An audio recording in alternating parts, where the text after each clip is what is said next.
Alain Patrick Fouda, dis-nous tout. Une fois n'est pas coutume, me diriez-vous, et avec raison, mon postulat du jour, considérer un nom d'artiste comme un mot méritant de figurer dans le lexique des camerounismes. Dans les rues du Cameroun, lorsque vous êtes coiffé d'un chapeau basile en velours ou en cuir, les gens, en l'occurrence les plus de 45 ans, vous diront que vous portez une casquette d'Inabel. Pourquoi?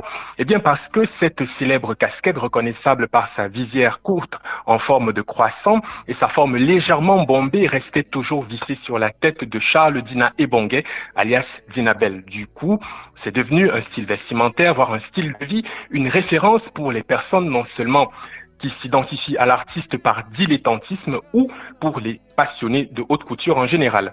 Mais une question mérite d'être posée. Ça vient d'où la gavroche que nous appelons chez nous chapeau ou casquette d'Inabel?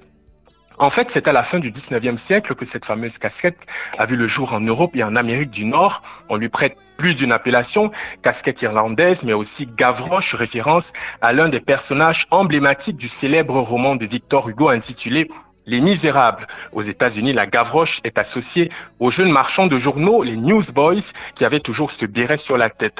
C'est donc cet artefact de mode qui est devenu le symbole de l'identité de cet artiste, sans doute pour métaphoriser son assimilation aux couches défavorisées, lesquelles ont très souvent besoin de s'évader bien loin des vicissitudes de la vie par l'entremise de la musique. Ainsi, dans l'expression « le d'Inabel », l'article « le » est symboliquement suivi du mot style, ce qui donne le style d'Inabel.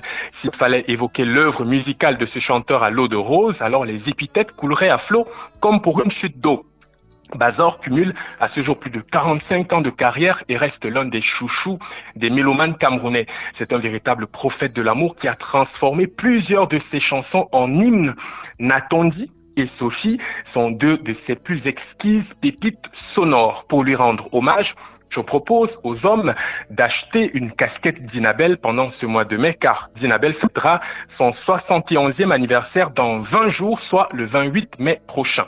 Comme vous, sans doute, j'ai beaucoup aimé la chanson Sophie, et j'avouerai que s'il avait chanté une chanson avec pour titre Sidonie, ou alors Kessie par parallélisme avec la chanson Cassandra de Bendeka, j'en serais tout particulièrement heureux. Didier et Fifi, clin d'œil à vous deux. À demain pour un autre numéro de l'heure des mots sur ABK Radio. À demain, mon cher Alain Patrick Fouda.